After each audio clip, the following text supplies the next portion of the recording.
सरकार तो हम ठाकुर जी को भी कहते हैं, सांवरिया सेठ, सांवरिया सरकार, ओरछा नरेश,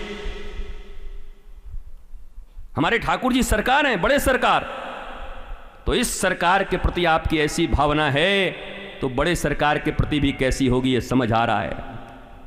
इसलिए हे भारत के लोगों, हे भारतवासियों, एक बार पुनः अपनी उसी गरिमा, पुनः उसी गौरव, गवेषणा को याद करो, अपनी संस्कृति को याद करो और असुरों का जीवन छोड़कर, शास्त्र समन्वित होकर, सद्गुरु के शरणापन्न होकर, धर्म का आश्रय लेकर, श्रीमद् भागवत में 12 स्कंदे और अंतिम जो स्कंद को आश्रय नाम दिया गया है, आश्रय, निरोध, मुक्ति और आश्रय। आज विसर्ग की कथा चल रही है, सर्ग विसर्ग नाम है।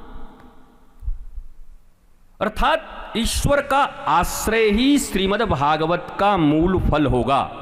हम ईश्वराश्रित हो जाएं, ठाकुर जी के आश्रित हो, इधर उधर का आश्रय छोड़कर एक आश्रय में आ जाएं, इसके लिए ये श्रीमद् भागवत है। लेकिन नैतिक जिम्मेवारी बनती है, और ये कब बनेगी? हमारे कहने से नहीं बनेगी, क्योंकि जब देखोगे कि ये माल मिल जाए तो बड़ा अच्छा है, तो तुम्हारा मन मानेगा नहीं। जब ये 25 चीज के विषय में तुमको सुनाया गया कि तुम्हारा मन, बुद्धि, चित्त, अहंकार, अभी मैंने कहा चित्त कीर्तन से शुद्ध होगा, बुद्धि शास्त्र से शुद्ध होगा, और तुम्हारा अहंकार गुरु चरणों में न्यस्त होने से जाएगा। अगर ये तीनों चीजें नहीं होती तो मेरे कहने से भी वो जंजीर हटने वाली नहीं है, और जंजीर हट गई तो एक मग फिर बचेगा भी नहीं ट्रेन में, ये भी पक्की बात है।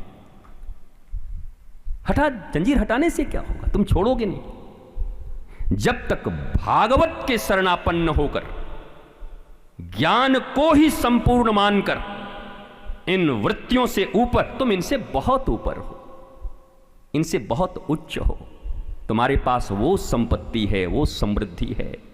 जरा सोचो, लंगोट पहनकर पहले के ऋषि महर्षि भारद्वाज मुनि के आश्रम में जब पहुंचे तो लाखों लोगों की व्यवस्था 1 मिनट में हो गई। कैसी समृद्धि थी! किसी भी ऋषि को कम समृद्ध मत समझना, भारतीय प्राचीन ऋषि को। अब तो लोग कहते हैं इनके पास इतना गाड़ी क्यों है, हालांकि अपना न हो तो जा, अहमेवा समेवाग्रे, मेरा कुछ नहीं है, भगवान का है। मैं इस जगत में आया हूं, ये सारी संपत्ति भगवान का है, भगवान ने मुझे मैनेजर बनाया है, मैनेजर की तरह मैं इसकी देखभाल कर रहा हूं। ये चतुश्लोकी भागवत का इससे ज्यादा मतलब नहीं है। चाहे जो जितना कठिनाई में समझा दे, तुम समझ लो मैं ही सब में हूं, सब मेरा है। जहां मैं हूं वो दिखाई नहीं पड़ता माया के कारण, लेकिन हर जगह मैं ही मैं हूं, हर जगह मैं ही प्रविष्ट हूं। अर्थात जब ये भावना तुम्हारे भीतर आ गई, इस भाव से तुम जीने लगे कैशियर की तरह। इस दुनिया में मुझे कैशियर नहीं बताया था, बैंक के कैशियर के, हमसे बड़ा अभागा दुनिया में कोई ना। क्यों ऐसे क्यों बोल रहा है? बोला गुरुजी हम दिल्ली में और बड़े बैंक में करोड़ रुपया से कम कभी नहीं गिनते रोज। मतलब फिर? बोला अपना उसमें ठन ठन गोपाल है, कुछ नहीं, गिनते ही रह जा रहे हैं, दिन भर रोज गिन रहे हैं। बोला जब पूरी बैलेंस शीट बनती है महीने भर की तो 500 करोड़ का हम टर्नओवर कर देते हैं इधर उधर। हम के तुमको? बोला 35,000। मन करता है कि नोट को ऐसे कर दूं, हम कि नहीं गिनो, अच्छे से गिनो। कैशियर 500 करोड़ का टर्नओवर करता है, सरकार का है, अपना 35 मिला, मस्त अपने घर में पड़ा हुआ है, आनंद के साथ पड़ा हुआ। ये सारी संपत्ति परमात्मा की, ईश्वर की, सब मिट रहा है। अगर तुम में शक्ति है तो बचाओ अपने बेटे को, तुम में शक्ति है बचाओ अपने पति को, अमर कर दो। तुम में शक्ति है तो बचाओ अपने घरों को, तुम में शक्ति है तो बचाओ अपनी जवानी को, तुम में शक्ति है तो बचाओ अपने रोग को। 100 साल से ज्यादा जी के दिखाओ। है नहीं, मिट रहा है, नश्वर है, उनका है, पर मानने से इनकार करते हुए यही मृत्यु का दुख है। न जीते जी कभी तुम शांत हो, न जीते जी तुम ज्ञान में हो, और मरते समय तो इतना भय लगता है जैसे करोड़ों बिच्छू डंक मार रहे हो। हे भगवान, मरना है, मरना है, मरना है।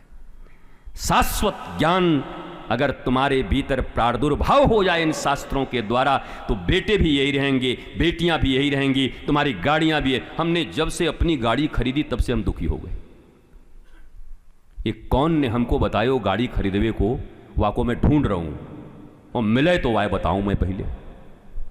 महाराज आज तक ऐसा कहीं जाना हो तो जहां कथा करने भी जा रहे हैं, मर्सिडीज में जा रहे हैं, वॉल्वो में आ रहे हैं, न हमको चिंता है तेल की न ड्राइवर के, चकाचक ड्राइवर उसका, तेल उसका, गाड़ी उसकी, गए 3 घंटा बकबक किए वापस। अब एक ने आके कान भर दिया कि अपनी गाड़ी होनी जरूरी है। वो जब से अपनी 4-5 गाड़ियां यहां खरीदी तो 12 ऑडी पड़ा है, कहीं मर्सिडीज पड़ी है, और सब ऐसे मुंह करके ऐसे पड़े हो। एक का मुंह ठीक नहीं, काऊ ने ठोक दियो, काऊ ने मिटाई दियो।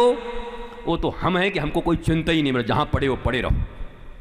वो आज भी ना हम गाड़ी को जानते, किसकी गाड़ी कहां से आई, हमको पता है सब परमात्मा का, अहमेवा समेवाग्रे नान्यद्यत् सत् सत् परम।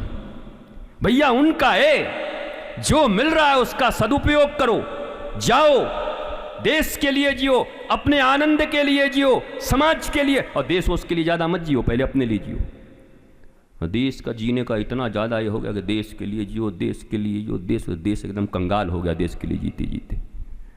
भारतवासी जब अपने लिए जीना प्रारंभ करेंगे, स्वयं ज्ञानी बनेंगे, शास्त्रज्ञ बनेंगे, विज्ञ बनेंगे, सुविज्ञ बनेंगे।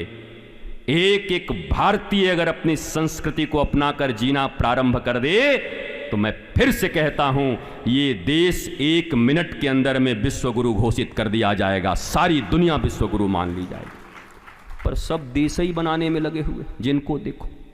गुरु जी हम देश के बड़ी बड़ी चिंतित हैं, अपने प्रति अपना क्या है, अपनी तो जैसे तैसे कट जाएगी जनाबे आली। पर अपना तो ठीक करो, स्वयं को तो ठीक करो, अपनी समझ को तो ठीक करो, बुद्धि को तो ठीक करो, विवेकवान तो बनो, विवेक से निर्णय लेना तो प्रारंभ करो। फिर ये जीवन और मृत्यु, ये दोनों ही तुम्हें चक्र नजर आएंगे। मैं व्यासपीठ पर तुम्हें बैठकर बोलता, और मैंने पहले भी बोला कि जैसे आज तुम्हारे बीच हरि नाम कर रहा हूं, भगवत कथा कर रहा हूं, जीवन में परमात्मा ने जब भी अपने गोद में बुलाना होगा, मुझे पक्का विश्वास है ऐसे ही कथा करते, हरिनाम करते करते उनकी गोद में हम पहुंचेंगे। ऐसे ही कहीं कोई और दूसरा काम ही नहीं महाराज। हरि कथा करो, हरि नाम करो, हरि चर्चा करो, ऊपर रहो, नीचे रहो, बाहर जाओ, नागपुर जाओ, मुंबई जाओ, छत्तीसगढ़ जाओ, बिहार जाओ, राजस्थान जाओ, हर जगह हरि चर्चा, हरि गुणगान।